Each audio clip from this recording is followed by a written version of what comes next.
My story dates back to 2021, about 2.5 years ago. I'm here to share this anonymously, and it's not about my spouse and me. Our marriage has been happy for 14 years. Instead, this unfortunate incident involves my mother, a 59-year-old woman, and what she did to my father, who is 63 years old. So it's not only young women who have affairs. Sometimes older women are involved too.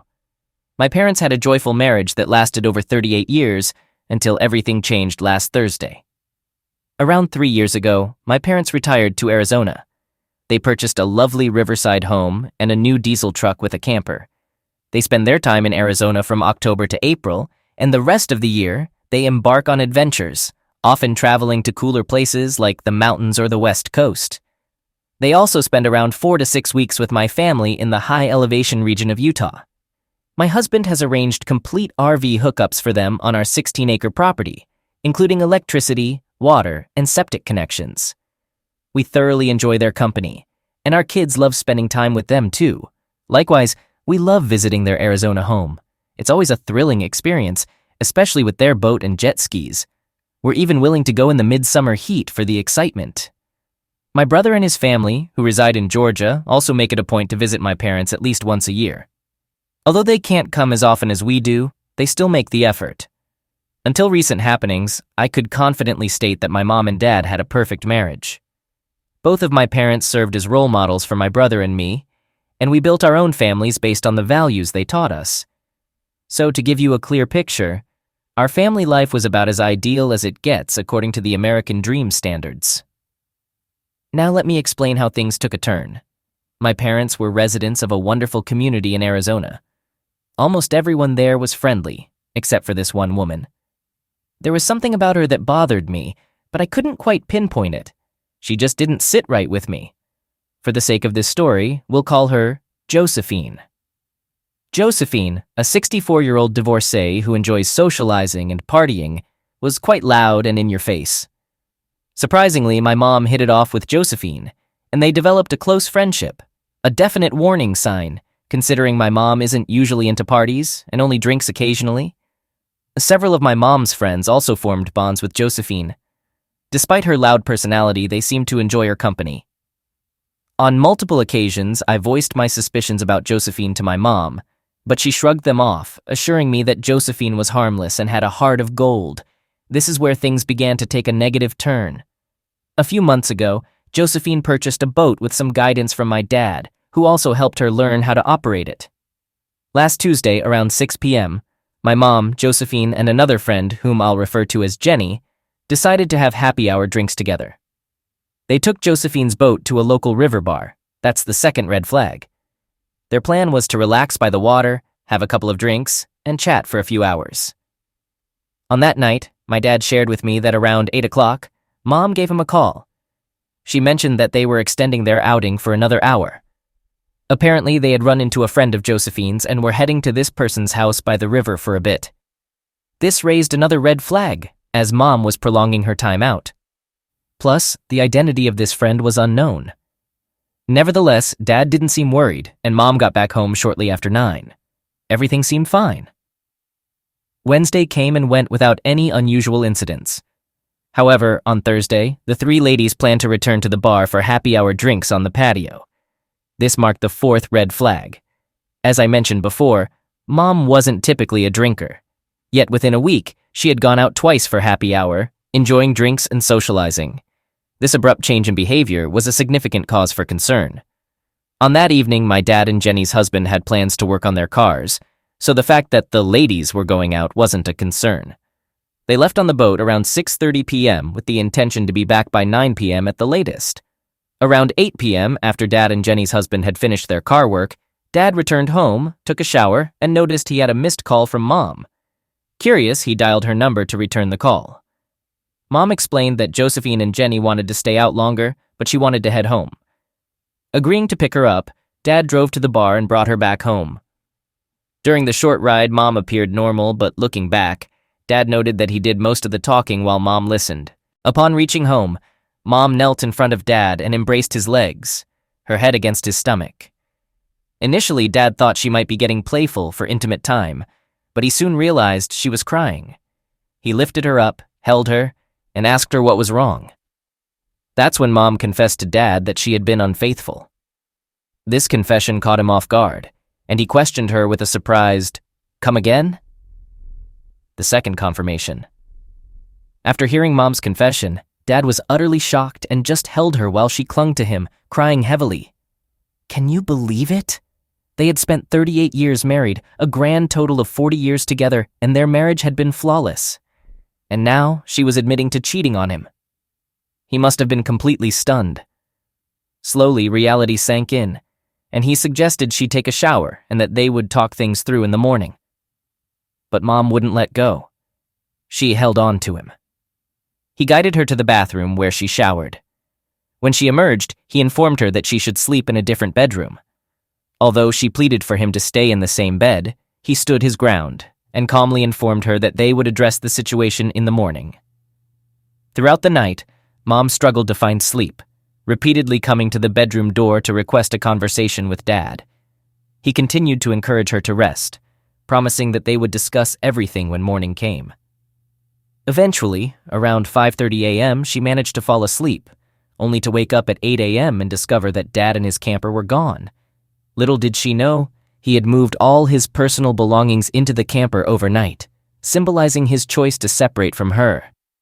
He had reached a point where he was done with her, a strong reaction to her unfaithfulness. Despite their 4 decades of history together, Dad was handling the situation with expertise. He skillfully moved his belongings without disturbing Mom. Their bedroom has a sliding door leading to the patio, which allowed him to discreetly take his clothes and personal items out through the back door, load them into the camper, and leave. Mom began calling him, but he didn't answer at first. Eventually, he sent her a text message that declared their official separation as of 6 a.m. on April 9th, which was the same morning. At this moment, Mom completely fell apart. She called Dad again, and this time he picked up. He calmly reiterated what he had texted her. He informed Mom that he was filing for divorce, and that until the divorce was finalized, he would be living in the camper. Mom pleaded with him to talk and give her a chance to explain, but he showed no interest. He firmly stated that she would hear from his lawyer once he had one. Before ending the call, Dad mentioned that he had reached out to Jenny's husband. Remember, Jenny was the friend who joined Mom and Josephine for the outing. He informed Jenny's husband about what had transpired with Mom. I'm not exactly sure how, but Jenny's husband discovered her own cheating and locked her out of their house. As a result, Jenny is currently staying with Josephine while they work out their issues. After speaking with Mom, Dad contacted my brother and me to deliver the news. We were taken aback, initially assuming it was a prank. When the reality of the situation sank in, I found myself shedding tears. Since then, Mom has been emotionally devastated.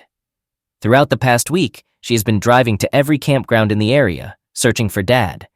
She's covered more than 1,800 miles. While my brother and I are aware of Dad's whereabouts, we've made a promise to not share this information with her. Both my brother and I fully support Dad in this ordeal and want to honor his wishes as the one wronged in this situation. However, we're deeply concerned about Mom's well-being. She's not eating or sleeping, driving around frantically in her attempts to locate Dad. We're afraid she might get into an accident, experience a heart attack, or even pose a danger to herself, given her repeated statements about not wanting to go on without Dad. Now we're grappling with the dilemma. Should my brother and I disclose Dad's location to alleviate Mom's distress? My stance is that we shouldn't, as Dad explicitly requested his privacy, and sharing his location could erode his trust in us. We should respect his plea for privacy. We could inform Mom of Dad's location, with the assurance that she wouldn't approach him. This might offer her some solace, yet there's a risk of harming our rapport with Dad if he discovers it. Our priority is to stand by Dad, who was taken by surprise due to his wife's actions, and to uphold his trust. Our obligation is to honor Dad's wish while extending our support to him. I understand that we should fully back Dad, as Mom's actions led to this situation, and she must now confront the repercussions. I'm just sharing my thoughts. What course of action should we take? Please help me out. A concerned daughter? Update. I'm providing an update, just a day later. Yesterday evening, Mom was in the St. George area searching for Dad. For those unfamiliar, St. George is in southwest Utah. I convinced Mom to drive up to our house and stay with us for a few nights. She agreed and is expected to arrive this afternoon. I'll give you all more information later. Meanwhile, please continue to share your advice. I truly appreciate it. The suggestions provided so far have been valuable to me. Over the past 10 days, there has been a significant change in the situation. Mom came to my house looking visibly distressed and mentioned feeling unwell. We had a brief conversation, everyone greeted her, and then we let her rest in one of the bedrooms. However, an hour later, my youngest daughter started screaming for me to come to the bedroom. When I arrived, I found my mom bent over in pain, clutching her lower abdomen and pelvic area. She was immobilized. So my husband carried her to the car and we rushed her to the emergency room. She was in extreme pain, sweating profusely, and seemed to have a high fever. While at the hospital, the doctor suspected some kind of infection, possibly a urinary tract infection, and ordered tests. They also provided treatment for her severe dehydration. It turned out that Mom had contracted a sexually transmitted disease from the man she had been involved with. Fortunately, it was one that could be cured with antibiotics. The doctor suggested that Mom stay overnight in the hospital until her fever went down and her overall condition improved. However, even after 48 hours, there was no noticeable change. This is when the situation took a turn for the worse.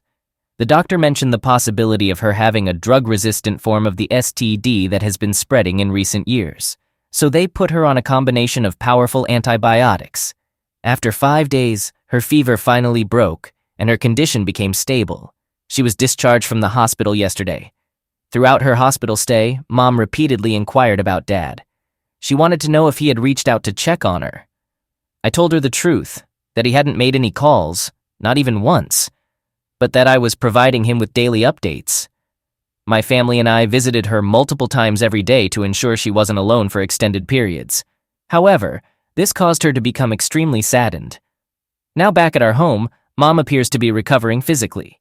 She has been sending numerous texts and making frequent calls to Dad since her arrival. Out of frustration, she expressed, "After being together for 40 years, you'd think he'd at least communicate with me." Hearing this, I was so angry that I lost control and said, "If you hadn't messed around, none of this would have happened. This is all your fault. You've torn our family apart."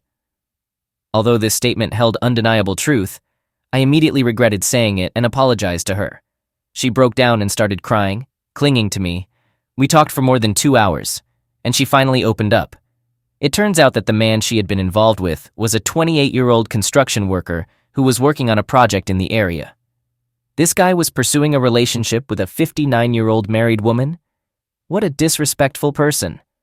He, along with 2 friends, had rented a trailer by the river for 6 months instead of staying in a hotel. Now comes the disturbing part. According to Mom, she had only spoken to the guy on Tuesday, while Josephine and Jenny were getting involved with the other 2 guys. Yes, you heard that correctly. However, when she met up with him again on Thursday, she found herself so enticed by his advances that she gave in to her desires and became intimate with him. Hearing this disgusted me. It's incredibly unsettling, something I never could have imagined, even in my most outrageous thoughts, that my own mom would engage in such behavior. I continued to push the topic, even though Mom grew increasingly uncomfortable. She clearly didn't want to discuss it any further, but I insisted. I kept asking how she could betray Daddy like that, and all she could manage to say was that she honestly didn't know. She quickly regretted her actions as soon as things started between her and the guy. Reflecting on it and sharing this with you just gives me a really queasy feeling. I'm so thankful she confessed to Dad. Poor Dad. Imagine if she hadn't and ended up passing the STD to my unsuspecting sweet dad.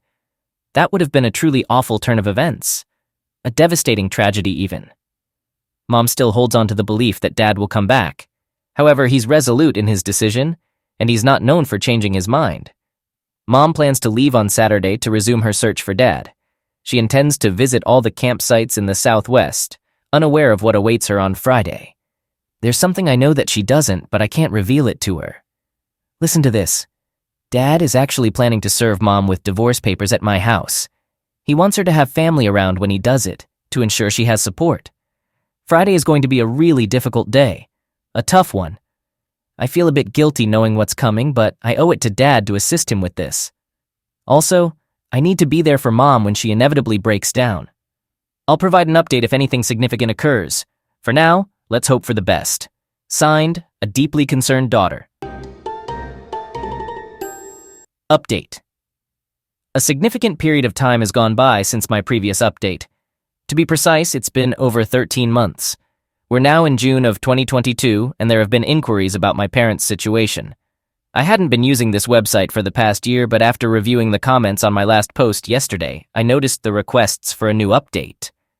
Here it is. Mom and Dad are officially divorced, a fact that I still struggle to accept, along with everything that has unfolded in their lives since then.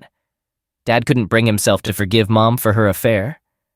He's a resilient man, not someone who would easily overlook such a breach of trust. He chose to have no contact with Mom. In fact, the only time he encountered her after leaving in the camper was during the divorce proceedings. While I understand his emotions, I was surprised by how swiftly he cut ties with Mom. Nevertheless, he ensured that the financial division was conducted fairly. Mom was treated more than fairly. He simply wanted to exit the marriage and move on from her. Though it's painful for me to express, I can empathize with his feelings of betrayal and lack of respect. Mom currently resides in a small apartment near us. As mentioned before, she used to own a beautiful house by the river in Arizona, complete with boats, jet skis, and a camper. She and Dad would travel across the country during summers, exploring coastlines and mountains. Yet now she lives in a town close to her daughter, in a modest apartment. I can only imagine the remorse she must feel, having sacrificed so much for a fleeting moment of excitement, a fleeting happy hour, in exchange for something even more damaging. I'll digress here because I want to underscore this aspect. From Dad's perspective, the divorce was swift and decisive, unlike Mom's experience.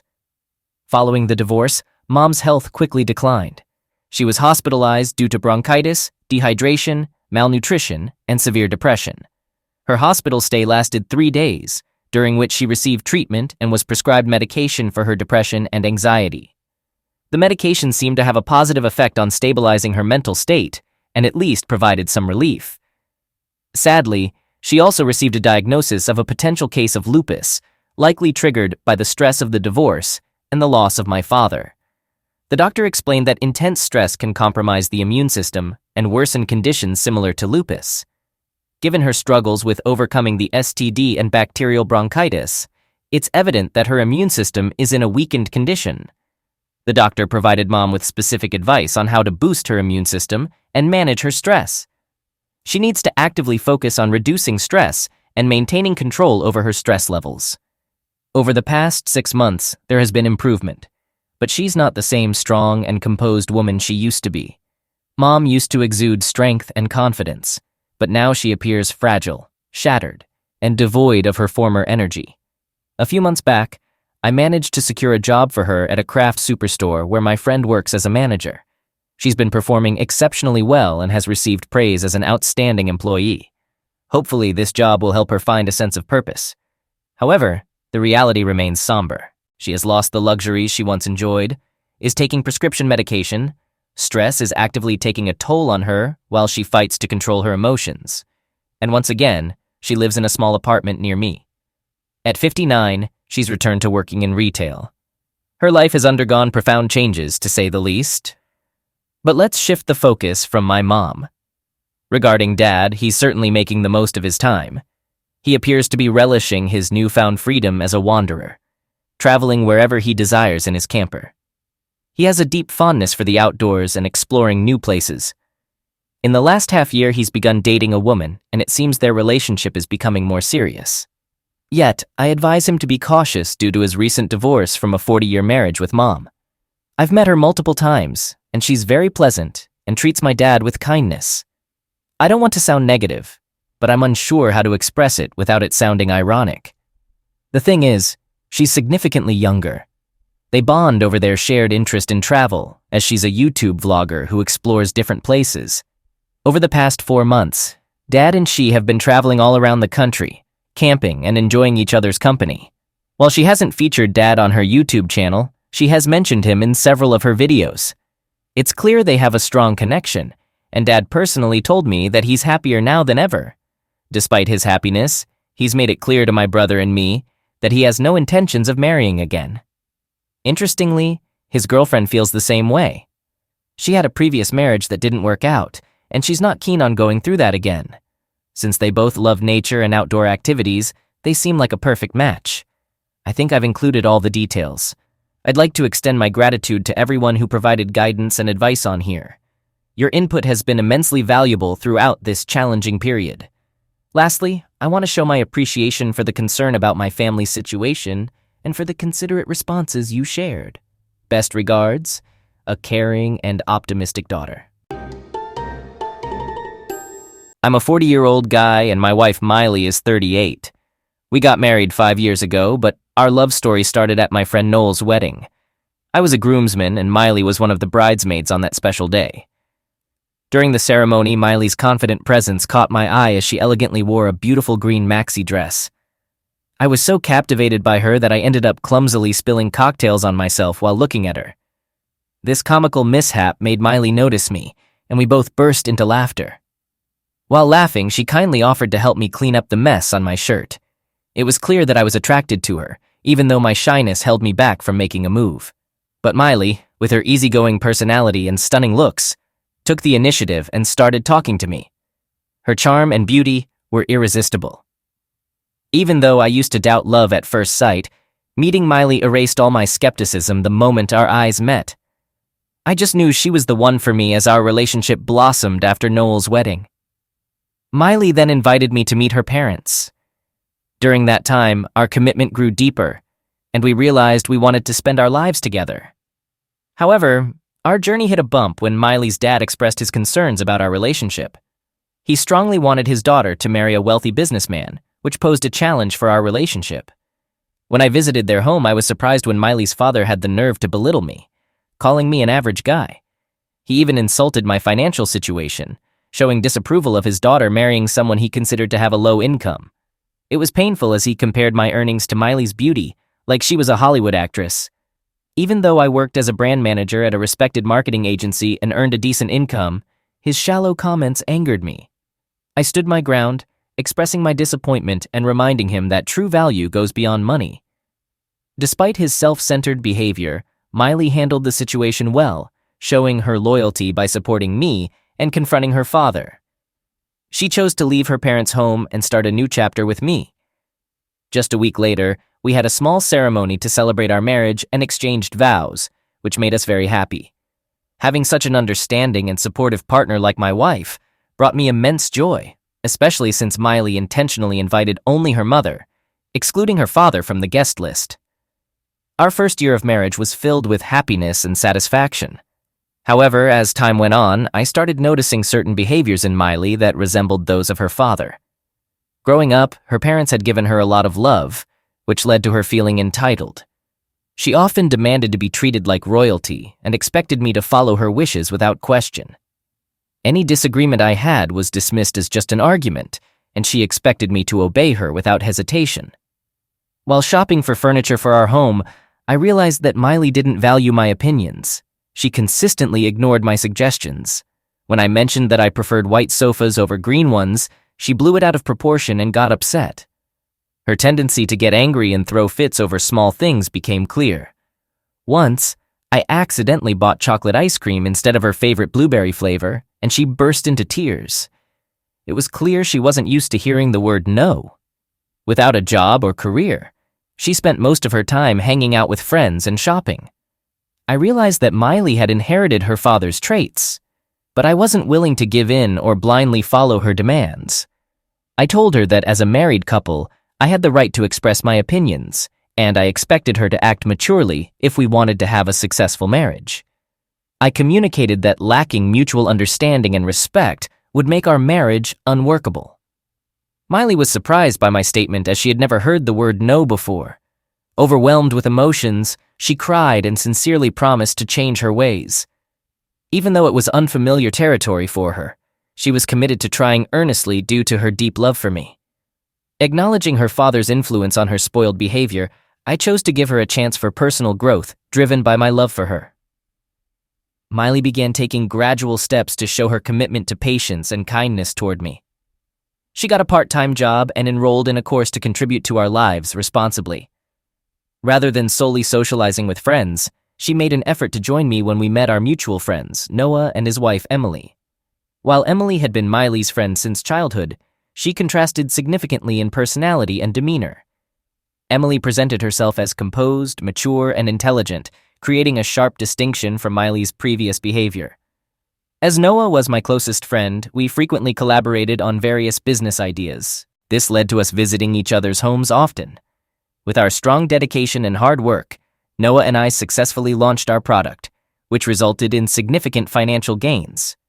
We went from living in cramped apartments to roomy, cozy houses, making a big improvement in our living situation. When my father-in-law heard about my achievements, he started seeing me in a better light and began casually calling me. At first, I was hesitant to interact with him, but after Emily and Noah encouraged me to forgive the past and move forward, I chose to pick up his calls. Over time, I grew more comfortable with the idea and invited my in-laws to our new home. When my father-in-law accepted the invitation and saw our luxurious house, he was surprised by how well things were going for me, as he never expected my success. His mistreatment and bad behavior actually motivated me to work hard for success. However, he kept pushing both Miley and me to have kids despite our own feelings and choices. Ironically, the same person who initially didn't want us to be together now suddenly wanted us to have children, realizing he was intruding in our lives. I kept a reasonable distance from him. However, just last Christmas, Miley's parents strongly suggested that we throw a big dinner at our house and include a wide range of guests. In response, I invited Noah's family, my own parents, and my brothers, creating a sense of togetherness and celebration. Miley's parents also wanted me to invite their friends and relatives to the Christmas dinner, as they hadn't been present at our wedding. It became clear that they weren't only interested in introducing me to their acquaintances, but also in showing off their connections and our fancy house and wealth. Despite what they wanted, I chose to keep the guest list smaller for a more intimate gathering. However, Miley did invite a few of her parents' friends and relatives to the Christmas dinner party. My parents and Noah's family came dressed nicely and appropriately for the occasion. I was surprised, though, when Miley's family arrived in very formal and extravagant outfits that seemed more suited for a wedding than a casual get-together. To my astonishment, some of my in-laws' friends and relatives acted as if they were in their own home, dancing and using our space without any restraint. Miley wore a short black dress, and the lively atmosphere turned our house into a bustling party that felt more like a bar than a traditional Christmas dinner. This strong difference from our usual calm and simple family gatherings made me feel uncomfortable. Seeing how things were going, my parents, who preferred a quieter atmosphere, chose to leave early. They could tell that the gathering was turning into something more like a disco than a traditional Christmas celebration. As the night went on, my father-in-law was busy showing off our house, cars, and stuff to his friends, while their kids joined Miley on the dance floor. Meanwhile, Noah's family and I stayed focused on enjoying our dinner and didn't pay much attention to these unfamiliar guests. After we ate, Noah and Emily decided to leave early since they felt they had done their part for the evening. Feeling really unhappy with how the party was going, I talked to Miley about how frustrated I was and said we needed to wrap it up. Miley understood and told me to go upstairs and rest while she took care of things. With a pounding headache and getting more and more annoyed at Miley, her parents, and their strange friends, I locked myself in my room and tried to find some comfort in sleep. I woke up around 3 a.m. from a bad dream and noticed that Miley wasn't in bed next to me. Curious, I went downstairs to see what was going on. I was shocked and getting angrier when I saw that the whole house was dark, with no lights on. The shocking truth awaited me when I found that the previous guests were still relaxing on the carpets and sofas, seemingly not bothered by the late hour. Discovering this made me even more furious. I got angrier when I couldn't find Miley or her parents in the main living areas, so I started searching in other rooms. Eventually, I found her parents sleeping in our designated guest room. Feeling more worried, I decided to call Miley's phone to see where she was. I heard her ringtone coming from another guest room. Something didn't feel right, so I hung up quickly and carefully went into the room to see what was happening. When I opened the door, I was shocked to see Miley alone in the room with a man I didn't know doing something very inappropriate. I was so angry and couldn't believe it. I grabbed my phone and recorded a video of what I saw. In a burst of anger, I confronted Miley, splashing water on her. She was surprised to see me because she probably thought I was asleep and wouldn't find out until the morning. I punched the guy and kicked him out of my house while yelling and causing a scene.